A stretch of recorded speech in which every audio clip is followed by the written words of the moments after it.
Hello বাংলাদেশের মানুষজন, আজকে একটা গুরুত্বপূর্ণ বিষয় নিয়ে কথা বলবো। এই যে 12 তারিখে ভোট, মানে আর 4 দিন আছে। আমি জানি অনেকে মনে মনে চিন্তা করে রাখছেন, এইবার তো জামাতকে ভোট দিব। দিয়েন না, জামাতকে ভোট দিয়েন না। জামাতকে ভোট দেওয়ার পর সব কিছু এমনভাবে চেঞ্জ হবে, এরপর আর সেটা আর কখনো নর্মাল হবে না। প্রয়োজনে হাদির বিচারের জন্য রাস্তায় দাঁড়ান, মারামারি করেন, কাটাকাটি করে নির্বাচন বানচাল করেন, কিন্তু স্টিল জামাতকে ভোট দিয়েন না। বিএনপিকে দেন, সব ঠিকঠাক থাকবে, যেমন ছিল তেমন। আমি আমি বলছি না যে হাদি হত্যার বিচারের জন্য যেসব মানে যে আন্দোলন হচ্ছে সেটা নির্বাচন বানচালের জন্য হচ্ছে, কখনো না, এটা কখনো না। কিন্তু যারা হাদিকে মেরেছে, আমার বিশ্বাস মানে সরকারের ভিতরের অনেক মানুষের সেখানে হাত আছে। তারা জানে যে হাদিকে মেরে একটা সিচুয়েশন তৈরি করা গেলে হয়তো হয়তো নির্বাচনটাকে নষ্ট করা যেতে পারে। হাদি নিজেই তো নির্বাচন করতে চেয়েছিল, সে একা মানুষের মুষ্টি চালের মতো দান খয়রাত নিয়ে হলেও সে একটা নির্বাচন করতে চেয়েছিল। সে একটা ভিন্ন ধারা তৈরি করতে চেয়েছিল। সে রিক্সায় মানে রিক্সায় ঘুরে বেড়াতো। সে আপনাদের মতো পাজেরো গাড়িতে চলতো না। আপনাদের আমির সাহেব বা ভাইয়ের মতো বাসে চড়ে মানে প্রাইভেট বাস নিয়ে ঘুরে বেড়াননি উনি। হেঁটে হেঁটে মানুষের দ্বারে দ্বারে গেছেন, মানুষজন এসে তার সাথে কথা বলেছে। কেউ 100 টাকা দিয়েছে, 500 টাকা দিয়েছে, উনি আবার কাউকে 200 টাকা দিয়ে দিয়েছেন। এটা একটা চমৎকার একটা উদাহরণ, চমৎকার। এমনটা আপনি আর কখনো দেখবেন না। যদিও হাদির ছবি প্রোফাইল পিকচারে অনেকের কাছে গেছে, যারা হাদি যখন বেঁচে ছিল তখন তাকে চিনতো না। আমার ক্ষেত্রে সেটা সত্যি না। মানে আমি হাদি বেঁচে থাকতেই তার বিভিন্ন কথা শুনেছি, বিভিন্ন যতটুকু যে কয়টা মানে সংবাদ সম্মেলনের ছোট ছোট অংশ দেখার সুযোগ পেয়েছি, দেখেছি। কিন্তু ডেফিনেটলি অতটা ডিপভাবে দেখিনি। সত্যি বলতে সালমান শাহর মতোই, সালমান শাহ মরে যাওয়ার পর সে সুপার হিরো। বেঁচে থাকতে আমরা খুব একটা মানুষকে দাম দিতে চাই না, আমরা সন্দেহের চোখে দেখি। আমি সন্দেহের চোখে দেখিনি যখন বেঁচে ছিল, অনেক বড় ফ্যানও ছিলাম না। কিন্তু হাদিকে মেরে ফেলার জন্য যদি শখানেক কোটি টাকার বা কোটি টাকার মতো খরচ হয়, এবং একটা লোককে এমনভাবে পুরো অর্গানাইজ করা হয়েছে এমনভাবে, মানে অনেক চিন্তা ভাবনা করে টার্গেট সেট করে তারপর তাকে হত্যা করে, যারা এই হত্যার সাথে জড়িত ছিল তাদেরকে সেফলি এক্সিটের ব্যবস্থা করে দেওয়া হয়েছে। এবং চেষ্টা করা হয়েছে ওই হত্যাকারীকে দিয়ে লাইভ করিয়ে বোঝানোর চেষ্টা করা হয়েছে সে ইন্ডিয়াতে নাই, সে দুবাই চলে গেছে। আসলে সে দুবাইতে নাই, সে হয় বাংলাদেশে আছে, নইলে ইন্ডিয়াতে আছে। সরকারের বিন্দুমাত্র কোনো মানে আগ্রহ নাই, বিন্দুমাত্র কোনো চেষ্টা নাই যে এই মানে চিহ্নিত হত্যাকারীকে দেশে ফেরত আনার বা তাকে ধরে সামনে নিয়ে আসার। এইটা একটা বিশাল পরিকল্পনা, এবং মানুষজন মানে এটার ইন্টারনাল মানে বাংলাদেশের ভিতরের এবং বাইরের অনেক মানুষের হাত আছে। এটা আমি মনে করি এই ধরনের একটা সিচুয়েশনের পর সে যদি ভারতেই থাকে তাহলে ভারতের কাছ থেকে তাকে নিয়ে আসা চেষ্টা করলে পারা যাবে। ডিপ্লোম্যাটিক চ্যানেলে তাকে জাস্ট পুশিং করে দিবে। আমরা কত লোকরে পুশিং করে ইন্ডিয়ার হাতে ধরাই দিছি। তো ইন্ডিয়া কত এই একটা চামারকে ধরে দিতে পারবে না, কিন্তু সরকারের আগ্রহ নাই। আমি মনে করি হাদির হত্যার বিচারের জন্য রাস্তায় থাকতে হবে। হয়তো আরও, যদি বিএনপি ক্ষমতায় আসে তাহলে তো আরও অনেক দিন থাকতে হবে। আপনার নির্বাচন যদি বানচালও হয় তাহলেও কিন্তু আপনার ফখরুদ্দিন ইসলাম আলমগীরের ওই 1 লাখ টাকার সরকারি কাজ 5 লাখ টাকায় কিন্তু চালাতে পারবে। কিন্তু জামাত ইসলামী ক্ষমতায় আসলে কিন্তু সেটা শেষ। মানে বাংলাদেশে সব হয়, শেষ এই দিন, ওই দিন শেষ। আপনি আমি বাংলাদেশে গিয়েছিলাম কিছুদিন আগে, যার সাথে কথা বলেছি সবাই বলেছে আমি এবার জামাত ইসলামকে ভোট দেবো। হ্যাঁ, কি আর বিএনপি টিএনপি, তাদের উদ্দেশ্য একটাই, এই যে রাস্তার মোড়ে মোড়ে যে ওই ক্লাব ঘর বানিয়ে আপনার বিএনপির ক্লাব মানে লোকজন কেউ কেউ কেউ কেউ করতেছে। হ্যাঁ, মাঝরাত পর্যন্ত আপনার মেয়েটা রাস্তা দিয়ে হেঁটে যাওয়ার সময় এই ভয়ে থাকে যে এরা কারা। কোনো কামের লোক তার রাস্তায় থাকে না।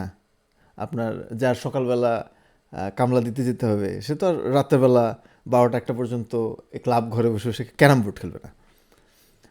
তো আপনি যদি না জানেন, প্রত্যেকটা বিএনপির কর্মী মানে সমর্থক না, বিএনপির কর্মী উপর থেকে টাকা পায়। জামাত ইসলামী হয় নিচ থেকে উপরের দিকে টাকা যায়, কিন্তু সবাই প্রফেশনাল, নিচ থেকে উপরের দিকে যায়। সরকার দল চালানোর জন্য কিছু মানুষকে তারা ডেডিকেটেড রাখে, তাদের জন্য তারা কিছু এক্সপেন্সের ব্যবস্থা করে। আবার তাদের অনেকগুলো প্রতিষ্ঠান আছে, প্রতিষ্ঠানের থ্রুতে তারা তাদের তারা সেখানে, যাই হোক এটা অন্য আলোচনা। কিন্তু বিএনপির ক্ষেত্রে কিন্তু সেটা না। বিএনপি টাকা দেয় ওই লোকটারে ওইখানে ক্যারাম বোর্ড খেলার জন্য। ফ্রি টাকা পাইলে কেউ কি আর মানুষ রিক্সা চালাতে যাবে নাকি? তো আপনার যদি বিএনপি ক্ষমতা না আসে, টাকা দিবে কোত্থেকে? আওয়ামী লীগ আমলে আপনি দেখেছেন যে বিএনপির এই টাকাগুলো ছিল, মানে রাস্তার মোড়ে কোনো ক্লাব ঘর ছিল, ক্লাব ঘরে যারা যাইতো, একই লোকই যাইতো, তারা ওই আওয়ামী লীগের কাছ থেকে টাকা পাইতো। আওয়ামী লীগের কাছ থেকে টাকা পেয়ে তারা মানে 12টা 1টা পর্যন্ত দলের জন্য তারা ক্লাব ঘরে বসে বসে ক্যারাম বোর্ড খেলতো। মানে ও কি, মানে রাজনীতি আপনার, ও ইয়েস, এটাই রাজনীতি। ওকে, তো আপনার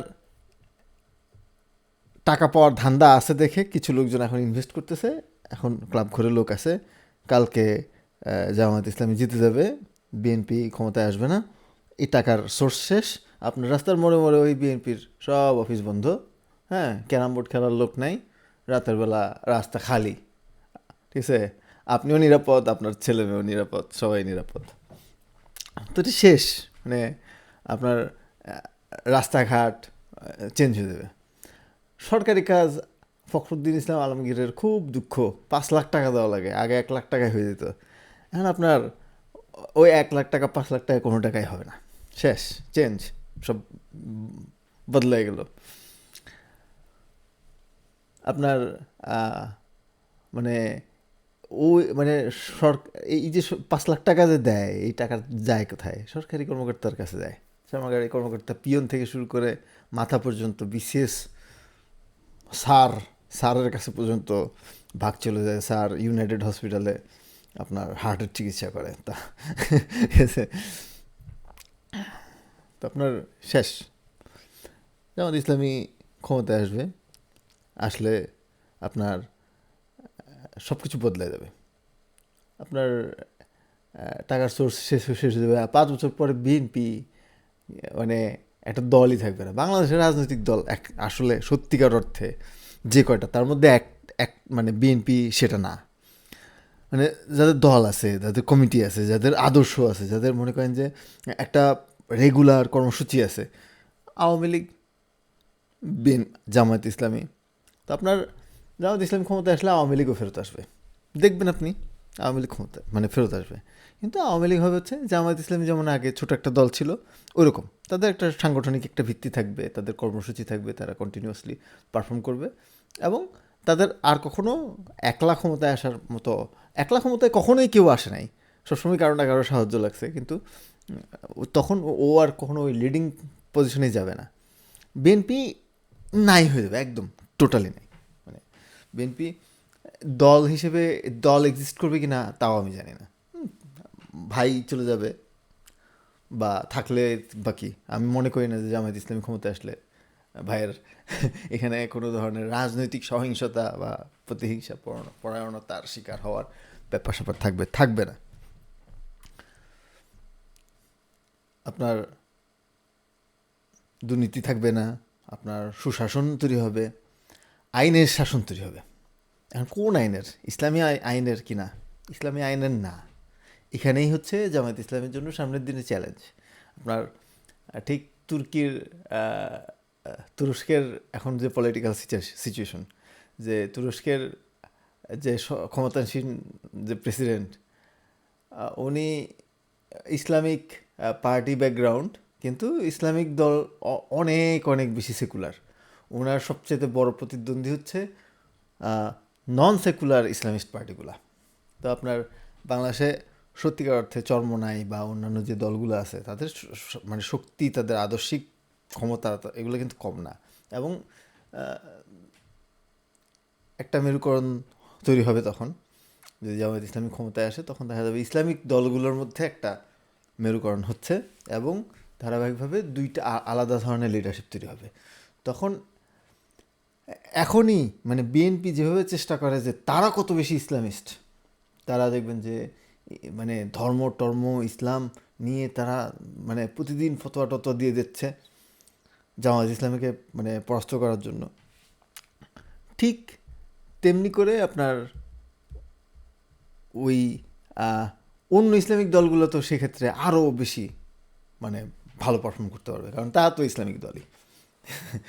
তো তারা ডেফিনেটলি যেটা করতে পারবে, তারা ধারাবাহিকভাবে আদর্শিক জায়গাতে ইসলামকে আদর্শ রেখে এই আদর্শিক জায়গাতে তরিকার জায়গাতে কত তাড়াতাড়ি ইসলামকে আপনার মানে ইসলামী আইনের শাসন আর আইনের শাসন এইটার মধ্যে একটা কম্পিটিশনের মধ্যে গিয়ে জামায়াত ইসলামীর জন্য মানে সরকার গঠন করার পর ভবিষ্যতে প্রধান চ্যালেঞ্জ হবে হচ্ছে যে এই মানে ইসলামী যে আলাদা অন্য শক্তিগুলো আছে, যারা সাধারণ মানুষের কাছে মানে আরও বেশি কট্টরতা নিয়ে আসার চেষ্টা করবে এবং সেটার ব্যাপারে তারা অনেক সমর্থনও পাবে।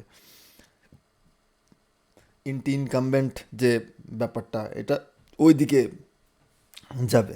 সেই সেই দিক থেকে জামায়াত ইসলামের জন্য অন্য ইসলামিক দলগুলো সব সময় চ্যালেঞ্জ হয়ে থাকবে এবং তার রাজনীতি ওই দিকে থাকবে। কিন্তু আমার দৃঢ় বিশ্বাস যে একটা আইনের শাসন হবে, সুশাসন হবে, দুর্নীতি থাকবে না এবং সব কিছু অনেক নর্মাল হবে।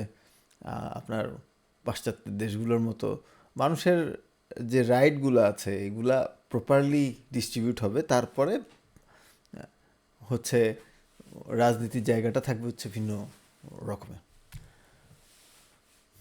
তো এখনও চিন্তা করে দেখেন যে জামাতকে কি ক্ষমতায় আনবেন কি না।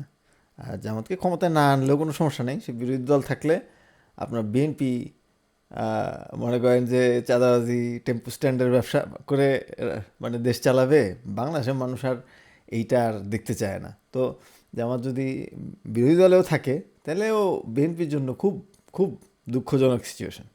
তার মধ্যে আবার হাদি হত্যার বিচারের দাবি রয়ে গেল, আরও মানুষের মধ্যে ওই যে বিএনপির যেসব খাসলত, আওয়ামী লীগ বিএনপির যেসব খাসলত সেগুলোর ব্যাপারে যে তাদের যে ডিটেস্ট তৈরি হয়েছে, যে বিএনপি গেলে আওয়ামী লীগ আসবে, সেই অবস্থা থেকে যে মানে চেঞ্জ হয়েছে যে আচ্ছা ঠিক আছে বিএনপি যদি শয়তানি করে বিএনপি গেলে জামাত আসবে, এইটা বিএনপির জন্য মনে করেন ও ক্ষমতায় গেলেও ওর জন্য একটা গলার কাটা হয়ে থাকবে। তো জামাতকে ভোট দেন না। ভালো থাকবেন।